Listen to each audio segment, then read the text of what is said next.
आज का हमारा टॉपिक है पीरियोडाइजेशन डन बाय अदर हिस्टोरियंस, यानी कि हमारे भारत के इतिहास को, इंडियन हिस्ट्री को अलग अलग हिस्टोरियन ने अपने अलग अलग हिसाब से अलग अलग पीरियड में डिवाइड किया था। जैसे हम लोगों ने देखा जेम्स मिल के बारे में, तो जेम्स मिल ने हमारे इंडियन हिस्ट्री को 3 अलग अलग पीरियड में बांटा था।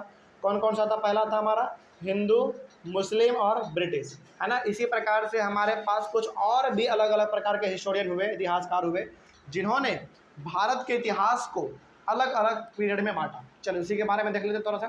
सम other historians divided the Indian history into 3 periods, ancient, medieval and modern history. तो हमारे पास कुछ और भी अलग अलग प्रकार के हिस्टोरियन आए, इतिहासकार आए, जिन्होंने इंडियन हिस्ट्री को 3 अलग अलग पीरियड में बांटा।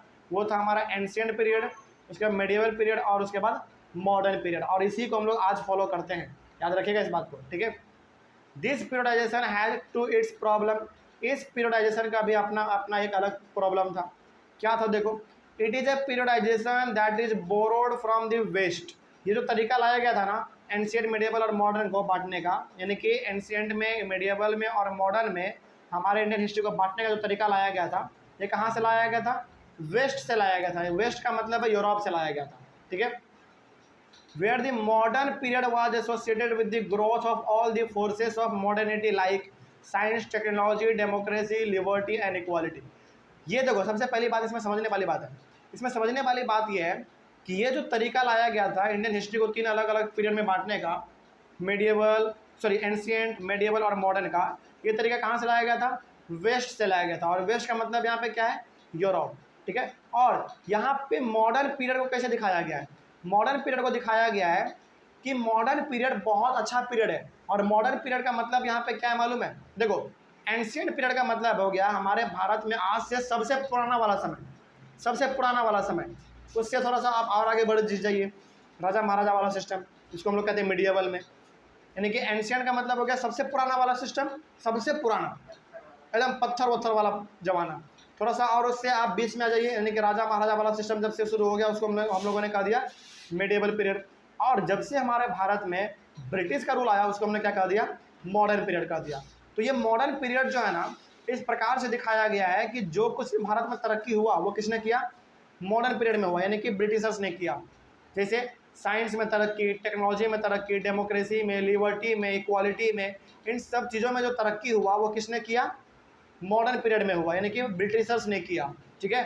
Compare to the modern period, the medieval and ancient periods were projected as the dark ages. देखो, यहाँ पे एंशिएंट पीरियड और एंशिएंट और मेडिएवल पीरियड को डार्क एज की तरह दिखा जाता था। मतलब कि जो भी तरक्की भारत में हुआ वो तरक्की किसके अंदर हुआ? मॉडर्न पीरियड में हुआ। मेडिएवल पीरियड और एंशिएंट पीरियड में कुछ भी नहीं हुआ। ये किनका मानना था? अलग अलग बड़े बड़े इतिहासकार का मानना था, हिस्टोरियन का मानना था। लेकिन क्या ऐसा है? ऐसा बिल्कुल भी नहीं था। हमारे भारत में हम लोगों ने बहुत अलग अलग प्रकार के तरक्की उस समय पे कर चुके थे। हाँ, ये बात सच है कि मॉडर्न पीरियड में, यानी कि ब्रिटिश के टाइम पे, हम लोगों ने तरक्की और ज़्यादा किया, लेकिन उससे पहले भी हम लोग तरक्की कर चुके थे। तो क्या दिक्कत है इसमें? तो यहाँ पे आपको ये समझ में आ गया कि अलग अलग प्रकार के हिस्टोरियन ने हमारे भारत के इतिहास को अलग अलग हिस्सों में बांटने की कोशिश किया। जैसे जेम्स मिल के बारे में हम लोगों ने पढ़ा, तो जेम्स मिल ने हमारे भारत के इतिहास को 3 अलग अलग पीरियड में बांटा था। पहला हिंदू, मुस्लिम और ब्रिटिश। लेकिन अलग अलग प्रकार के इतिहासकार ने और अलग अलग प्रकार की चीज़ों में बारे में बांट दिया।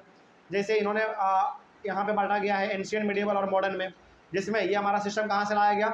वेस्ट से लाया गया, नहीं कि यूरोप से लाया गया।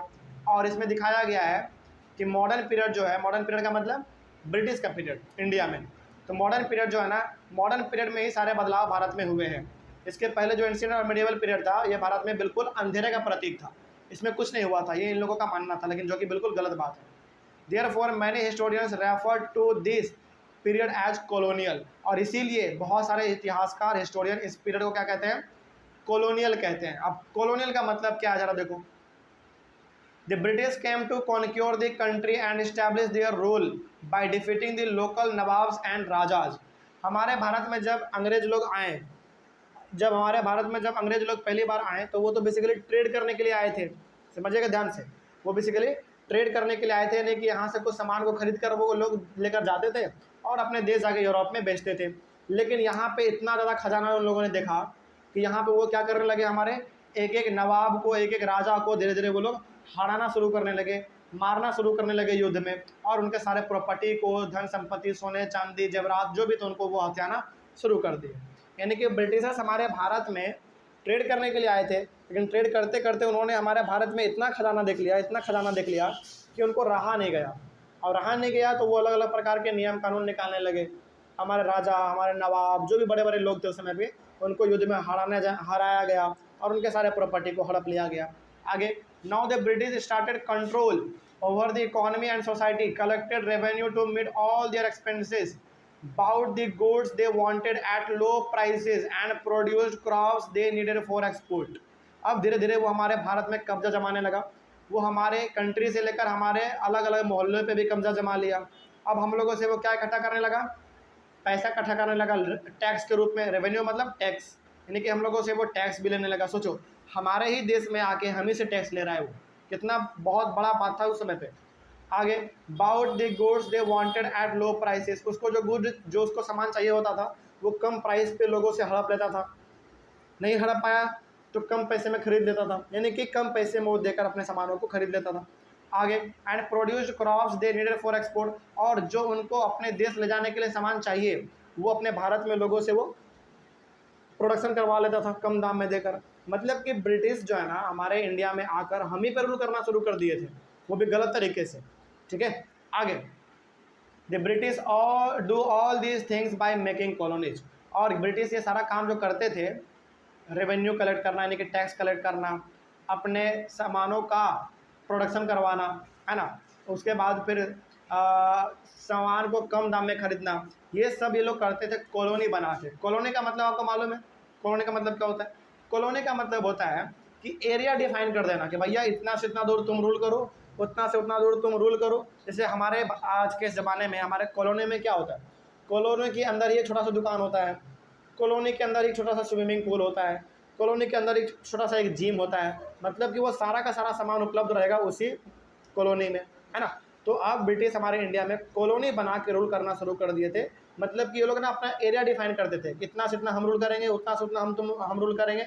और हर एक एरिया का कोई एक हेड होता था, कोई एक हेड होता था जो कि उसको देखभाल करता था।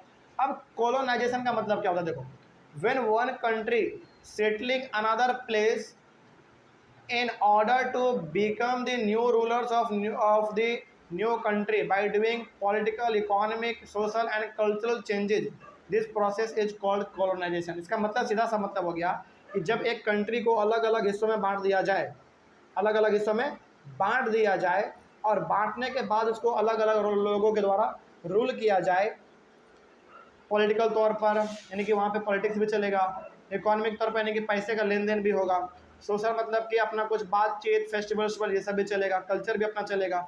इसको हम लोग कहते हैं कॉलोनाइजेशन। कॉलोनाइजेशन को आप एक बार में एक लाइन में समझिए। कॉलोनाइजेशन का मतलब होता है जब एक कंट्री को अलग अलग हिस्सों में उसको बांट दिया जाए रूल करने के बेसिस पे, रूल करने के मकसद से, ताकि भैया अच्छे से रूल कर सके, इसी को हम लोग कहते हैं कॉलोनाइजेशन।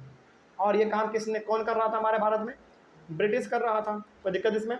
तो इस वाले टॉपिक में हम लोगों ने देख लिया कि कॉलोनियल क्या होता है, और इसमें हम लोगों ने देखा कि आखिर हमारे इंडियन हिस्ट्री को 3 अलग अलग पीरियड में और कैसे बांटा गया है, एंशिएंट, मिडिएवल और मॉडर्न पीरियड। और मॉडर्न पीरियड को ही दिखाया गया है कि सबसे अच्छा था ये, यानी कि ब्रिटिश पीरियड का जो टाइम था उसी को क्या कहा गया है, मॉडर्न पीरियड कहा गया है।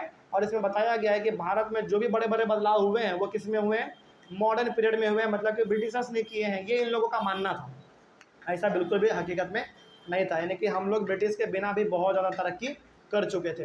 कोई दिक्कत इसमें? चलिए आगे बढ़ते हैं। फिर उसके बाद हम लोग अपने अगले वाले क्लास में शुरू करेंगे एक और नया टॉपिक का नाम होगा how do we know. Okay, चलिए मिलते हैं फिर हम लोग अपने अगले वाले क्लास में। Thank you very much and have a nice day.